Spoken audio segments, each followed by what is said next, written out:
If you're here because you want to upgrade the audio quality of your videos within your budget, well, I guess you've come to the right place, because today we're going to talk about the best budget vlogging microphone in the market.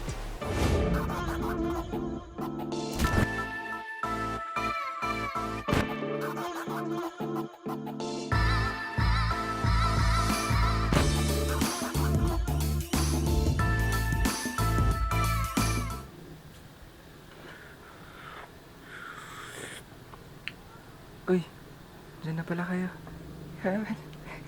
Wait lang, kakapila ako. Noise nyo yan? Noise ko din yan.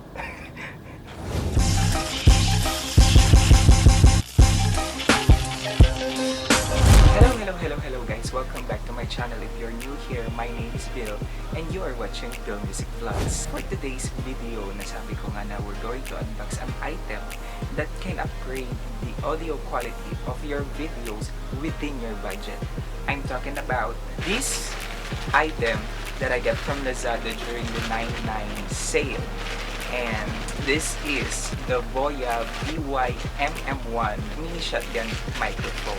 So, I already received this 2 days ago, pero ngayon ko lang siya ma-unbox kasi nila ako nagka-time film. And I want to show you guys how I will unbox this and how I will review this. As of the moment, I'm using the built-in camera of my DSLR Canon EOS 700D, and decent naman siya. Kaso it just speaks up a lot of noise from the background, and isa sa struggle ko yun sa pag-film kasi yung bahay namin located along the busy road, so kung narinig nyo may mga dumadaan-daan na sakyan.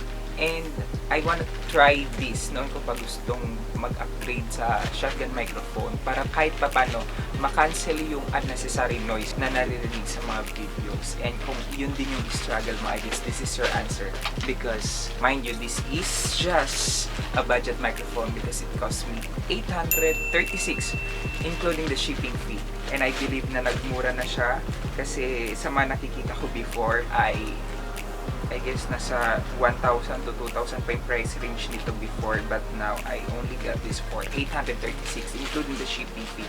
And I got this during the 9.9 sale sa Lazada. And alam ko na madami magsasabi sa inyo na mas murang BY-MM1 sa Lazada. Pero kasi I checked the reviews, wala kasing reviews, and you know, we all have trust issues pagdating sa online shopping, and ayaw naman natin na maloko, diba? So I bought from a trusted shop which is One Gadget. I'm going to put the link sa description box below. And so here it is. Ayan, unbox ko na siya, and thank God it was bubble wrap for safety because alam naman natin na this is a gadget and this is very fragile, na hindi siya pwedeng maalog-alog or malaglag or what.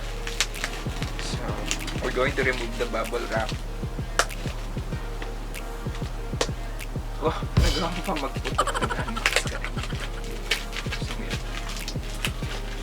So this is it. Yun.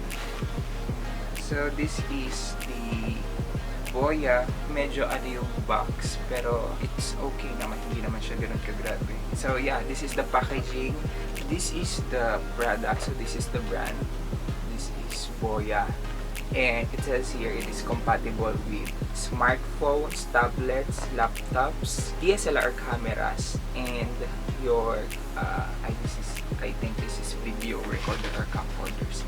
So it says here that is ayun, yun nga. It is compatible with smartphones, tablets, DSLR cameras, consumer camcorders, audio recorders, etc. It is a compact and lightweight directional mic. So ibig sabihin pag directional mic, kung saan siya nakatutok, yun lang napipick up niya na sound. And it has a rugged metal construction, no battery required, so it is powered by your cameras or by your gadget. Pero hindi siya masyado nagko-consume ng battery. And it has a professional furry windshield included. So this is the furry windshield, or what they call dead cam. So let's go and unbox it.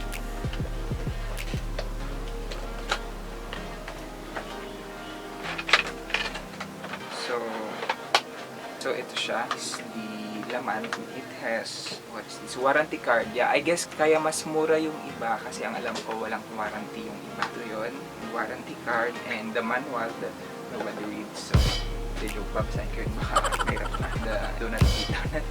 Okay, so meron siyang shock mount. So ito yung shock mount niya with the old shoe or hot shoe. dito may ma-mount yung mic, and then it has a cord, 2 cords. This one is for smartphone and this is for DSLR. So paano ko nalaman? Kasi may nakalagay dito. Ayan, nakalagay dito. So nakalagay dyan, smartphone. Hindi ko lang pinabasa nyo. Kasi, and I guess this is for DSLR cameras. And it also has vegan faux leather for storage, and that is a good point. The mic itself. Ayun. So ito yung ano niya. Ang ganda. Ang ganda. Ito yung furry windshield, or mas tinatawag nila na dead cat. Nag-shred lang siya konti, or sadyang malagkit yung kamay ko. Ayan. So inside this is the mic. Try natin tanggalin kung tatanggal.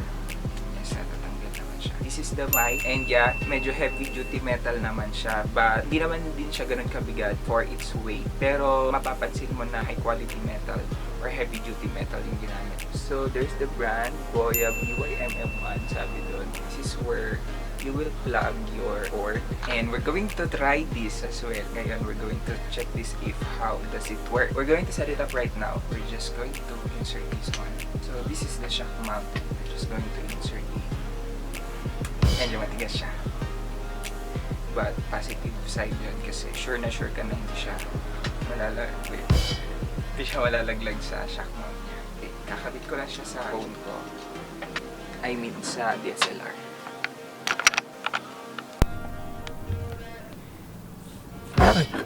Ayan. So, right now, I'm using the BOYA by-MM1 mini shotgun microphone without its dead cat. So, I don't know the difference. I can't tell right now. Malalaman ko pa sa editing netong video na to if may pagbabago. This is the audio quality without by-MM1 mini shotgun microphone. Test mic 1 2 3.